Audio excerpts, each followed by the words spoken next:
Bismillahirrahmanirrahim.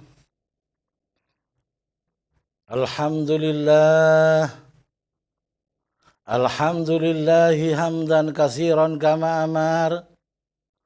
Wa ashhadu an la ilaha illallah wahdahu la syarikalah. Irghaman liman jahada bihi wa kafar. Wa ashhadu anna sayyidina wa nabiyana wa maulana Muhammadan abduhu wa rasuluh. Sayyidul khalaiki wal bashar. Allahumma shalli wa sallim wa barik alaihi. Ma'asyiral muslimin, pemirsa dan hadirin sekalian, Assalamualaikum warahmatullahi wabarakatuh. Waalaikumsalam warahmatullahi wabarakatuh. Pemirsa dan hadirin,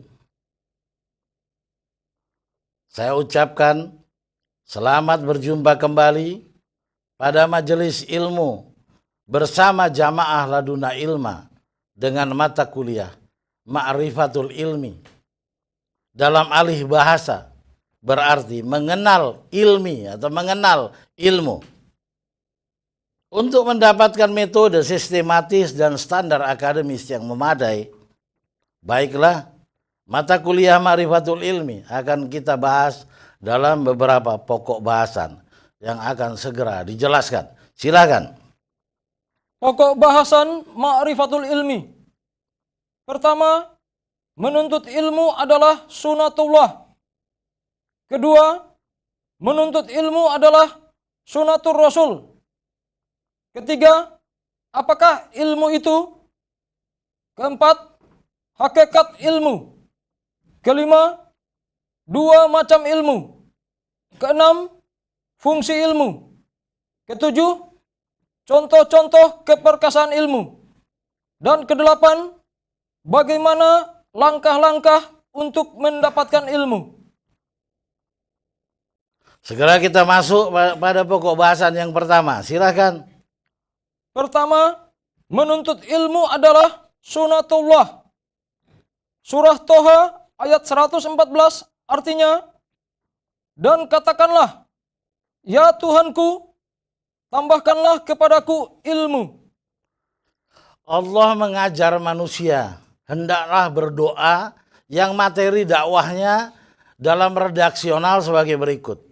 Ya Tuhanku, tambahkanlah ilmu padaku. Berarti Allah menghendaki manusia menambah ilmu. Tentu dengan menuntut ilmu. Manakala menuntut ilmu adalah perintah Allah, ketentuan Allah, ketetapan Allah, kehendak Allah, maka menuntut ilmu adalah sunatullah. Diulang. Surah Toha ayat 114 artinya, dan katakanlah, ya Tuhanku, tambahkanlah kepadaku ilmu. Lanjut pada pokok bahasan berikut. Kedua, menuntut ilmu adalah sunatur Rasul. Hadis riwayat Ibnu Abdul Bar dikutip dari kitab terjemahan Mau'izatul Mu'minin halaman 18 artinya, menuntut ilmu adalah wajib atas setiap muslim. Menuntut ilmu wajib atas setiap muslim. Ini kata-kata Nabi, ajaran Nabi, perintah Nabi, kehendak Nabi, ketentuan Nabi. Semua yang saya sebutkan adalah sunatur Rasul. Maka menuntut ilmu adalah sunatur Rasul.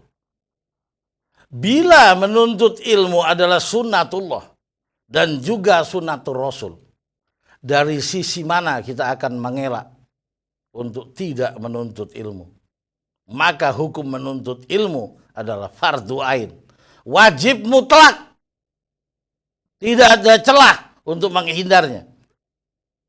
Baik, kita masuk pada pokok bahasan berikut. Ketiga, apakah ilmu itu? Surah Al-Ankabut ayat 49 artinya, sebenarnya Al-Quran itu adalah ayat-ayat yang nyata di dalam dada orang-orang yang diberi ilmu.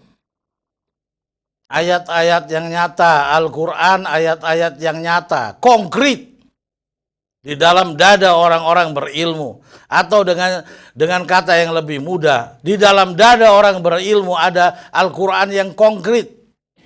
Maka menjadi jelas apakah ilmu itu. Ilmu adalah Al-Quran. Bahagian mana dari Al-Quran? Apakah bacaannya dan lain sebagainya? Maka kita ikut lagi, lanjut pelajaran ini. Silakan. Keempat, hakikat ilmu. Surah Asy-Syura ayat 52 artinya, dan demikianlah kami wahyukan kepadamu ruh Al-Quran dengan perintah kami. Kami wahyukan ruh Al-Quran. Lanjut. Sebelumnya kamu tidaklah mengetahui apakah Alkitab, Quran, dan tidak pula mengetahui apakah iman itu. Tetapi kami menjadikan Al-Quran itu nur. Al-Quran itu nur. Kami wahyukan ruh Al-Quran. Ada dua penjelasan. Al-Quran adalah ruh, Al-Quran adalah nur. Maka hakikatnya kami jadikan Al-Quran itu nur, cahaya. Yang cahaya itu bersifat ruh, bersifat panca indera. Karena ilmu adalah Al-Quran, maka Al-Quran adalah ilmi. Maka terjawablah, apakah Al-Quran itu? Ruh Al-Quran yang pada hakikatnya adalah nur yang bersemayam di dalam dada orang-orang yang diberi ilmu. Telah jelas hakikat ilmi, kita masuk dalam pokok bahasan berikut. Kelima, dua macam ilmu. Surah At-Takasur ayat 5-6 artinya, jika kamu mengetahui dengan ilmu yakin, niscaya kamu benar-benar akan melihat neraka jahim. Dua macam ilmu. Di tengah masyarakat sebutan ilmi bukan cuma dua. Banyak. Ilmu sihir, ilmu santet, ilmu hitam, ilmu botani, ilmu fisika, ilmu hitung, ilmu geologi. Masih sederetan ilmu-ilmu yang lain. Lalu mana yang benar? Tentu bahasa ilmi atau bahasa ilmu adalah dari Al-Quranul Karim. Maka untuk merujuk, mencari definisi, mencari parameter yang benar dari kata ilmi, kita kembali kepada induk kata asalnya. Karena kata ilmi berasal dari Al-Quran, kita merujuk Al-Quran. Ternyata di dalam Al-Quran hanya terdapat dua ilmi. Ilmu yakin dan ilmu laduni. Tidak ada ilmu yang lain. Itu adalah kerancuan yang dibuat iblis. Laknatullah. Untuk mengkaburkan makna ilmi yang sebenarnya. Sehingga ilmi yang sejati yang dua ini dilupakan orang. Karena banyaknya ilmu yang terbit. Kita kembali. Alif Lam Mim, zalikal kitabul la raiba fi.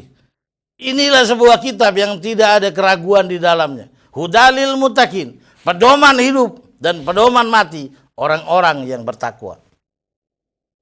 Jadi tolak semua bentuk kata yang menggunakan kalimat ilmi atau kata ilmi. Ilmi adalah dua, ilmu yakin dan ilmu laduni. Mari kita kenali kedua-duanya. Yang pertama, Saudara Noval, silakan. Surah At-Takasur ayat 5-6 artinya, jika kamu mengetahui dengan ilmu yakin, niscaya kamu benar-benar akan melihat neraka jahim. Bila engkau mengetahui dengan ilmu yakin, bila engkau memiliki ilmu yakin, bila engkau menggunakan ilmu yakin, pasti dengan yakin engkau akan melihat neraka jahim. La tarawunnal jahim. Jadi fungsi ilmu kedua, yang pertama adalah ilmu yakin. Yang sebagaimana saya katakan, bahwa ilmi adalah hakikat Al-Quran. Al-Quran adalah ruh. Manusia hakikat intinya adalah ruh. Ruh manusia disebut ruhul insani. turunnya ruhul Quran di dalam dada mereka, berhimpun dan menyelimutinya, maka ruhul insani yang diselimuti oleh ruhul Quran, panca inderanya akan melesat jauh tinggi ke alam mukarobun. Bukan hanya neraka yang ia bisa lihat, surga, neraka, sidratul muntaha, lauhil mahfuz, ke alam kursi ars. Dan ia mampu menembus miskat, mengadakan kalamullah, perjumpaan dengan Tuhannya. Itulah fungsi ilmu yang pertama. Menambah kemampuan panca indera sampai menembus kehadiratullah. Apakah yang disebut ilmu kedua? Silakan. Surah Al-Kahfi ayat 65 artinya, lalu mereka bertemu dengan seorang hamba di antara hamba-hamba kami yang telah kami berikan kepadanya rahmat dari sisi kami dan yang telah kami ajarkan kepadanya ilmu dari sisi kami, laduna ilma. Ilmu dari sisi kami, dari sisi Allah. Ilmu dari sisi Allah namanya laduna ilma. Perlu digarisbawahi saudara. Ilmu dari sisi Allah namanya laduna ilma. Ini adalah kisah Khidir dalam perjumpaannya dengan Nabi Allah Musa. Lalu muncul pertanyaan, apakah ilmu laduni atau ilmu dari sisi Allah hanya milik Khidir semata? Baik, kita merujuk pada surat Quran Al-Baqarah 282. Silakan. Surah Al-Baqarah ayat 282 artinya, dan bertakwalah kepada Allah, Allah mengajarmu dan Allah Maha mengetahui segala sesuatu. Bertakwalah kepada Allah, Allah mendidikmu. Didikan Allah dalam bentuk wujud. Ajaran-ajaran keilmuan dari sisi Allah. Ilmu dari sisi Allah, namanya ilmu laduni. Maka jelas dari ayat ini, ilmu laduni bukan hanya milik Khidir alaihissalam, tetapi milik semua orang-orang yang bertakwa, yang mendapat didikan dari sisi Allah, mendapat arahan, mendapat binaan dari sisi Allah. Dan pada surat Yunus dijelaskan bahwa ilmu-ilmu dari sisi Allah merupakan hakikat jalan kewalian. Saudara sekalian, mari kita lanjut pada pokok bahasan berikut. Keenam, fungsi ilmu. Surah Yasin ayat 1-2 artinya, Yasin, demi Al-Quran yang penuh hikmah, Al-Quranul Hakim. Fungsi ilmu, Yasin, demi Quran yang penuh hikmah. Ilmi adalah Al-Quran di dalam dada orang yang diberi ilmu. Atau dengan kata yang jelas, ilmi adalah Al-Quran. Maka kehebatan, keutamaan Al-Quran menjadi keutamaan orang-orang berilmu. Al-Quran adalah hikmah, hakim. Maka orang berilmu akan bertambah cerdas, kemampuan intelektualnya, oleh bantuan ruhul Quran di dalam dadanya. Dia dapat menyerap segala sains yang beredar di muka bumi, yang terkandung di dalam Al-Quran, yang terbentang pada jagat raya ini. Maka orang alim pasti adalah hukama, ahli hikmah. Lanjut. Surah Al-Buruj ayat 21 artinya, bahkan yang didustakan mereka itu ialah Al-Quran yang mulia, Quranul Majid. Quran yang mulia, Quranul Majid berada di dalam dada orang-orang yang diberi ilmi. Maka otomatis orang berilmu akan menjadi mulia semacam Al-Quranul Karim. Dimuliakan Allah, dimuliakan oleh para malaikat, dimuliakan oleh wali-walinya, khalifatullah, syuhada, ulama, dan seluruh penduduk jagat raya ini. Kecuali makhluk-makhluk yang dilaknat Allah. Iblis laknatullah dan setan bala tentaranya. Sampai dengan ikan-ikan di laut, burung-burung di udara, memuliakan orang alim dalam hadis-hadis yang sangat banyak bertebaran.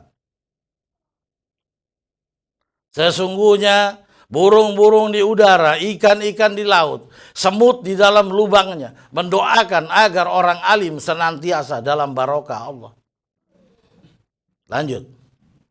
Surah Al-Hijr ayat 87 artinya, dan sesungguhnya kami telah berikan kepadamu 7 ayat yang dibaca berulang-ulang dan Al-Quran yang agung, Al-Quranul Azim. Al-Quranul Azim, Quran yang agung. Al-Quran berada di dalam dada orang-orang yang diberi ilmu, sehingga meradiasi orang tersebut.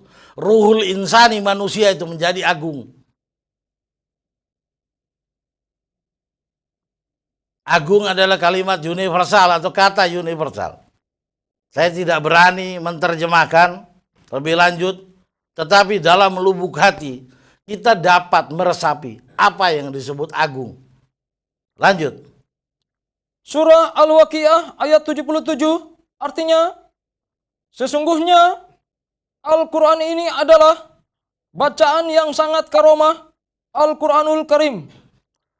Al-Quran itu adalah bacaan yang sangat karomah, karim.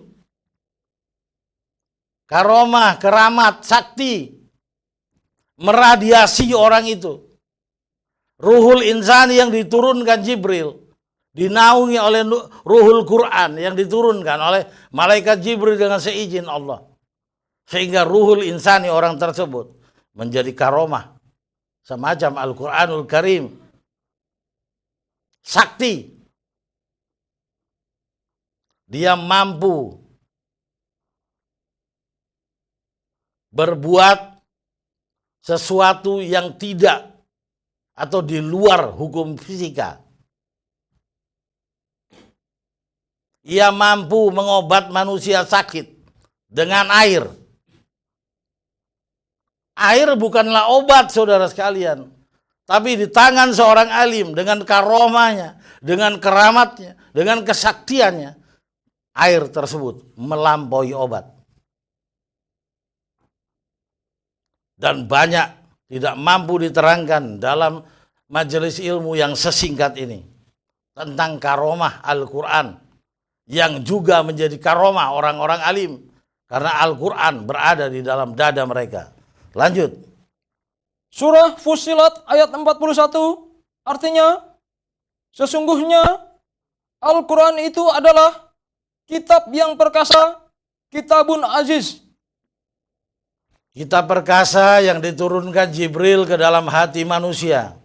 Sehingga ruhul insani ternaungi oleh ruhul Quran yang perkasa. Mengakibatkan ruhul insani menjadi perkasa. Kata perkasa bersifat juga universal. Bisa dimengerti, sulit diterjemahkan. Maka saya singkat berkata, perkasa adalah hebat kuadrat. Lanjut pada pokok bahasan berikut. Ketujuh, contoh-contoh keperkasaan ilmu. Surah Al-Isra ayat 82 artinya, dan kami turunkan dari Al-Quran suatu yang menjadi obat dan rahmat bagi orang-orang yang beriman. Al-Quran itu adalah obat. Wa nunazilu minal Qur'an ma huwa sifa wa rahmatul lil mu'min. Diturunkan Al-Quran yang ada obat di dalamnya serta rahmat bagi orang-orang yang beriman. Nabi pun berkata, sebaik-baik obat adalah Al-Quran. Juga Nabi mengeluarkan sebuah hadis, Al-Fatihah shifa'u min kulli da'in. Al-Fatihah itu obat semua penyakit. Mengapa orang Islam banyak di rumah sakit? Karena mereka hanya bisa membaca Al-Quran dengan lisannya. Dan Al-Quran tersimpan pada otaknya sebagai memori. Tetapi di dalam dada mereka, di dalam kolbu mereka, tidak terdapat ruhul Quran. Tidak terdapat nurul Quran. Sehingga manfaat Al-Quran hanya sebatas bacaan saja. Mari saudara, kita kuasai bacaan Al-Quran. Tetapi kita mohon kepada Allah agar nur Quran yang berfungsi sebagai ruhul Quran diturunkan Jibril ke dalam dada kita sebagai orang-orang berilmu. Lanjut. Surah Ar-Ra'du ayat 31 artinya, dan sekiranya ada suatu bacaan atau kitab suci yang dengan bacaan itu dapat menjalankan gunung-gunung atau bumi jadi terbelah, atau oleh karenanya orang-orang yang sudah mati dapat berbicara, tentulah Al-Quran itulah dia. Bila ada suatu bacaan yang bisa menjalankan gunung, bisa membelah bumi, bisa menghidupkan orang mati sampai berbicara dengan sempurna, maka kitab itu Quran. Tetapi saudara jangan mencobanya. Dengan Al-Quran saudara gunakan untuk menjalankan gunung-gunung. Saudara membuat kiamat. Membelah bumi, lalu saudara melakukan untuk membelah bumi. Mustahil Allah akan meridhoi. Itu adalah suatu statement, suatu ajaran dari sisi Allah. Sebegitulah kedahsyatan Al-Quran. Tetapi kita gunakan dalam implementasi yang lebih layak untuk diridhoi. Kalau Al-Quran bisa menjalankan gunung, mengapa tidak menjalankan penyakit? Kalau Al-Quran bisa membelah bumi, mengapa tidak membelah virus AIDS? Mana yang lebih keras? Bumi atau virus? Bila bisa menghidupkan orang mati, mengapa tidak kita hidupkan kaki yang mati, tangan yang mati, atau bahasa kedokterannya disebut stroke? Untuk pembuktian. Telah cukup lama Al-Quran diseminarkan, diviralkan, dipertandingkan suara-suaranya. Tapi ruhul Quran dan nurul Quran tidak bersemayam di dalam dada. Sudah saatnya